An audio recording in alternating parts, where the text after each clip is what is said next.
This tiny organism is about to experience something it's never encountered before, and it's only Tuesday night. You've probably heard people say that Budweiser gives you the worst hangover, or that if you spend more money, you're getting a cleaner beer. Is there actually any evidence behind these claims, or are there just myths we've accepted over the years? Today, we're putting Budweiser, Coors Light, and Miller Lite to the test.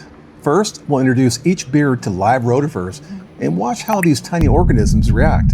Then, we'll place every sample under the microscope to see what's really hiding inside. By the end of this video, you'll see which beer appears the cleanest under the microscope, which one leaves behind the most visible particles and debris, and whether any of these common beer myths leave behind actual evidence. Let's get started. Okay, meet sample A rotifer. I'm not going to tell you which beer this is, so you guys have to guess.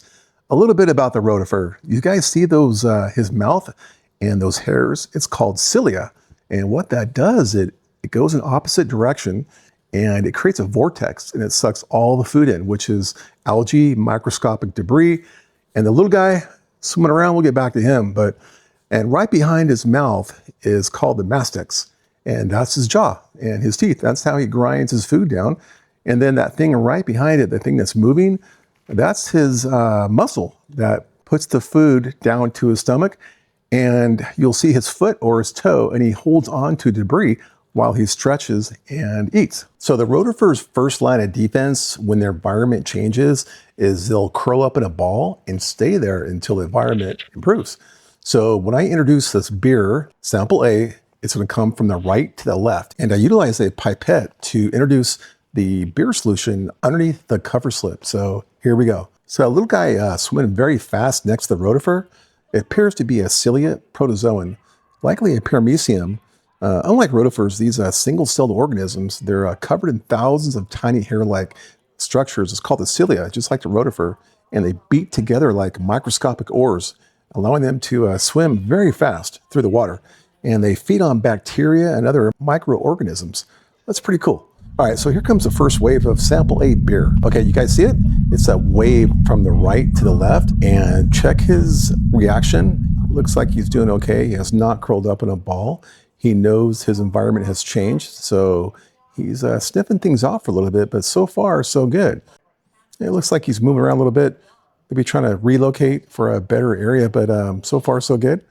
So let's move over to sample B. And you guys guess which beer this is too.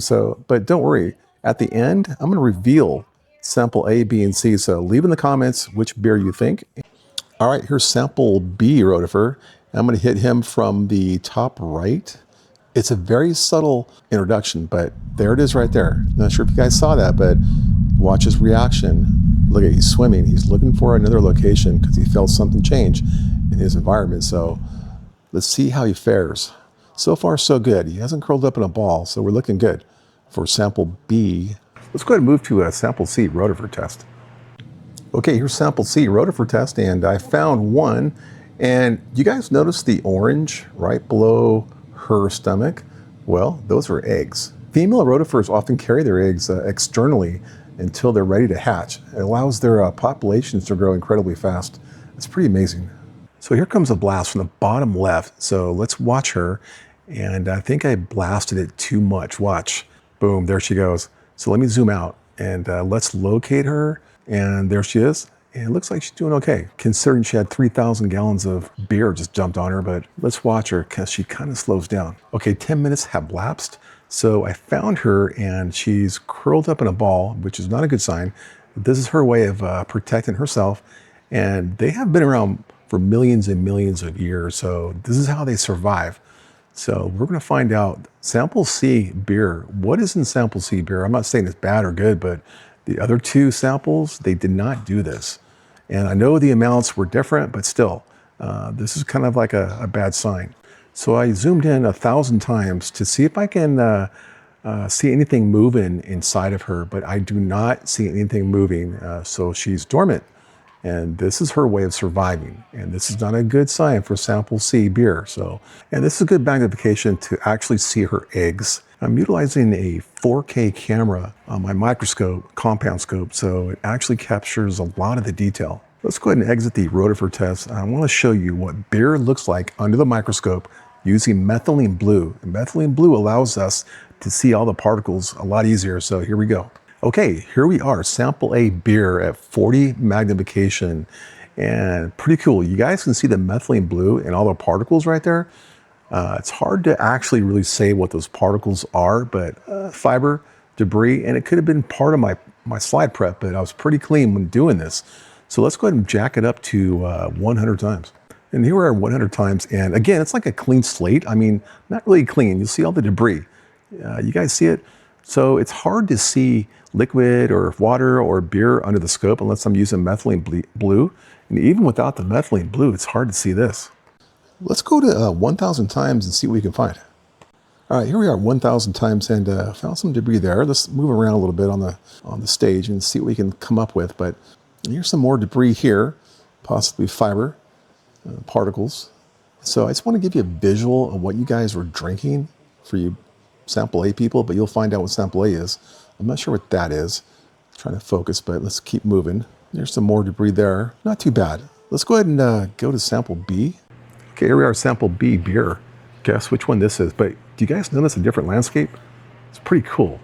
Actually looks pretty clean. You see a few air bubbles there, not too bad, but a little debris. Let's bump it up to 100 times. All right, 100 times, not too bad. I'm still in this air bubble there, but something inside there, a little bit of debris, but actually guys, it looks pretty clean to me. But let's bump it up to 1,000 times and see if we can actually see some debris. All right, 1,000 times, and I know, you guys, it's nothing here, which is a good sign, but it's a bad sign for actually trying to find something to make it interesting. But I'm going to stop this one because let's move to sample C, because this one to me is pretty clean. So here's sample C. Let's check it out.